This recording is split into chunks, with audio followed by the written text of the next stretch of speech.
Live at 5, it's offer review, and the main focus of this video today is going to be about is Apocalypse worth getting and upgrading, given that we've got Black Cat and new things coming to the game, and largely I want to say yes. But before we get into that, I was brought to the attention to the developers through Boylon and other people as well that the math was screwed up on the event, and one could not finish the event. There would be 8,000 points.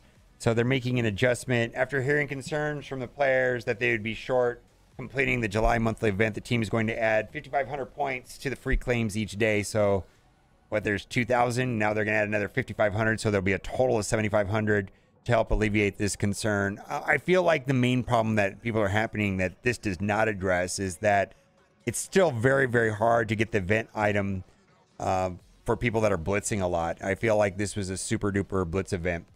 Also, boy, big boy Apocalypse. Look at that. We got a 7 red Apocalypse, 486,000. This is why invest so much into big Apocalypse now. With the announcement of Black Cat kits basically rendering Apocalypse useless in the main game mode he's used. Why should I continue investing so much gear gold blue into these horseman teams? Great in DD6, but by the time I can think about sniffing DD6, there will be 3 or 4 other legends that will be better. Strange, all the work for the past year has already been nullified. At this point, I don't know what to do. Meta's changing so fast. By the time you unlock someone, you actually get enough gear, gold, training mats, ISO, and T4s. Next month will be pointless. It doesn't feel very good. So I do agree with what they're saying here, because yes, this game has this progression and power creep. And my question to the poster is, do you still get value out of Doom? Do you still get value out of Dormammu?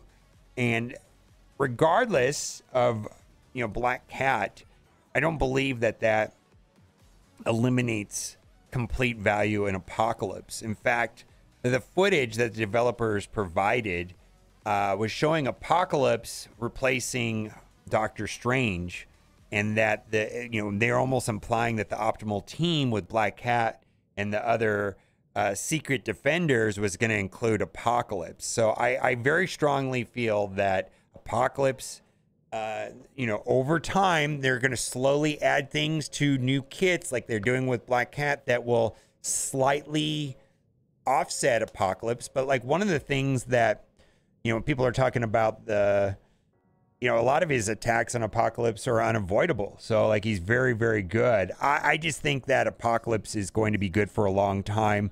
Same way that Doom is still very good. Same way that Dormammu is good. And just because there have been kits and that are doing things to slightly alter Dormammu, his revive. Dormammu's still amazing. And I think Apocalypse could be, and the main reason why I am going to continue to push with Apocalypse, and I think Apocalypse is a good idea, is right here. If you want to get Super Scroll and you want to get through Dark Dimension 6, and let me tell you, I know Dark Dimension 6 is a long way away for a lot of people, but this is something that does not happen accidentally. The other Dark Dimensions, Dark Dimension 4, Dark Dimension 5, don't just happen accidentally. You have to be deliberate and you have to plan for it. And you have to make small incremental progress in upgrading certain characters. And you have to know what characters you want to use. And I would highly suggest using the roster tool on MarvelStrikeForce.com. And I will be making an updated video when Black Cat, because Black Cat is going to be a part of my plan. You hit roster right here, and then you hit Dark Dimension Planner. And then it syncs up with your roster. And you can see right here, I'm kind of getting started on who I want to take. But I want to add Black Cat to this. And then I want to look at my gear. But, and then other people are saying that they're getting through with Apocalypse, but they don't want to do Quicksilver. But knowing what characters I want to take in it's not going to happen by accident. You have to plan. And the Super Scroll is the real deal. And I just think that, skipping Apocalypse would be a big mistake. Also, in the video today, and several people have pointed it out, there were several parts. There was a special item right here. I do not know what this item is right here, this check mark. And this was in the Strike Time video for today. If you have any ideas what you think that could be, put that in the comment section. And then also, where are the new tiers, the teal origin tier challenges, and the patch notes from last patch? It was very explicit. New teal origin challenges. Put the strength of your roster on display with the new challenge tiers with rewards to help you stock up an even more valuable augmented origin gear, and that did not happen. And we're going to be getting a patch Wednesday next week. So where is it? Also, Black Cat is cool. Black Cat's kit is pretty damn cool. I'm excited for her to come, but I hate they pushed arena tags on the team. Personally, I think all characters and teams arena tags abilities is just lame. I largely feel the same, but I do have something to consider. I hope going forward they phase out every team specifically for Arena and Crucible. Those two modes should be Theory Crafting, Havens, War. Should be great, but I don't see that happening. But they're going to stick with specific teams for Versus mode. I feel like they should have all the abilities in all modes, but at a lesser degree. For example, King can clear speed up from characters and apply vulnerable to auto characters on his turn in Crucible only. And they should have him do this to 1-3 random characters or a percentage chance to be done outside of Crucible. I feel it makes the characters whole and adds more value to the characters. But otherwise, I'm very excited for Black Cat. She seems to have a great value plug and play. Cool, she can team up with Spider-Verse characters. Love if she can steal charges. Also excited spacing out legendary characters that have level up the required characters plus other characters. Doesn't feel like last year where we were forced to play a certain way or miss out. I agree. Apocalypse was interesting, right? Doesn't really feel about the news of Black Cat. Hey, Carol, arena tags says spacing required teams make it feel better than last year's. Kind of.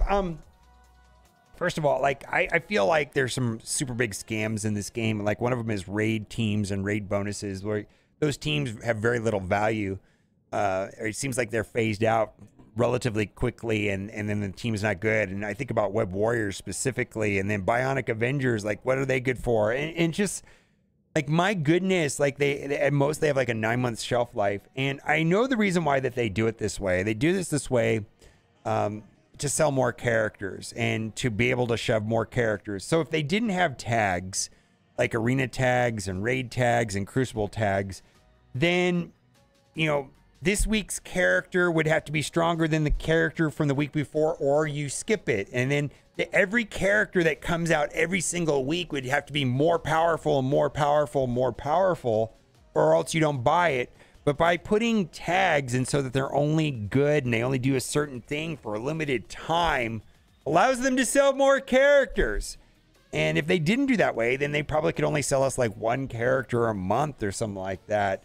But I do think the tags is frustrating, but and the real reason why they do it is just to sell us more characters, because otherwise they'd have to power creep everything if they actually wanted us to buy it. And this allows them to sell us more stuff without power creeping everything. And there's a lot of power creep already in this game, right? Buy fast out of raids needs a buff.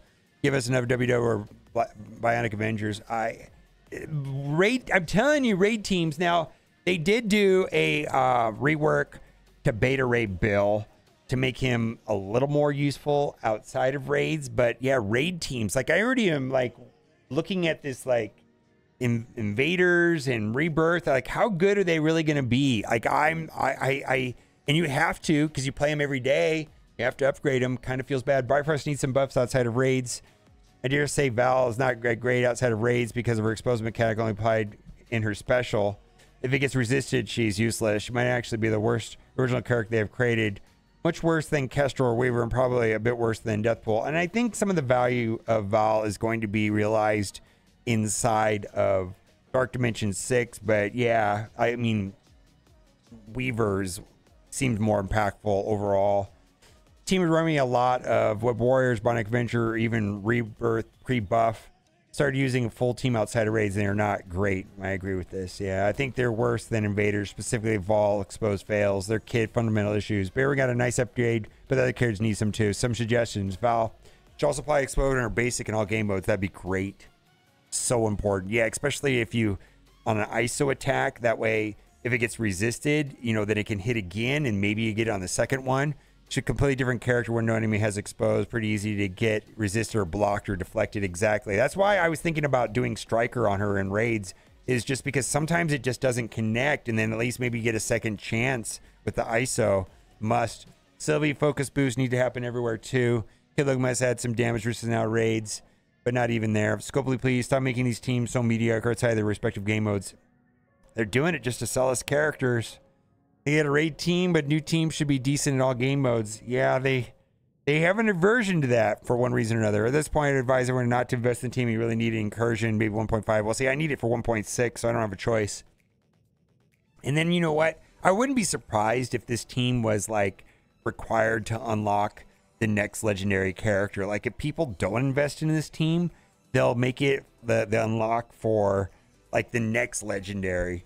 Wouldn't surprise me. Eternals, Val Morgan, Weaver, and Death plays a good Mystic section at 1.4. I see never being needed. People move G18 Eternals and Weaver other than Val.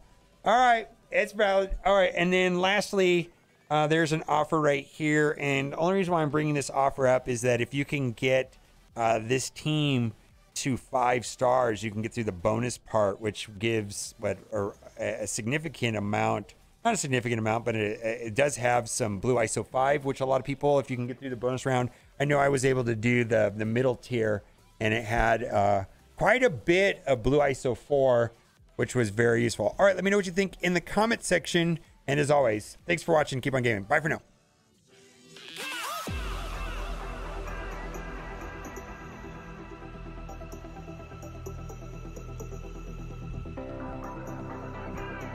$1.8 million ISO 5. Yeah, enough for one character, I guess.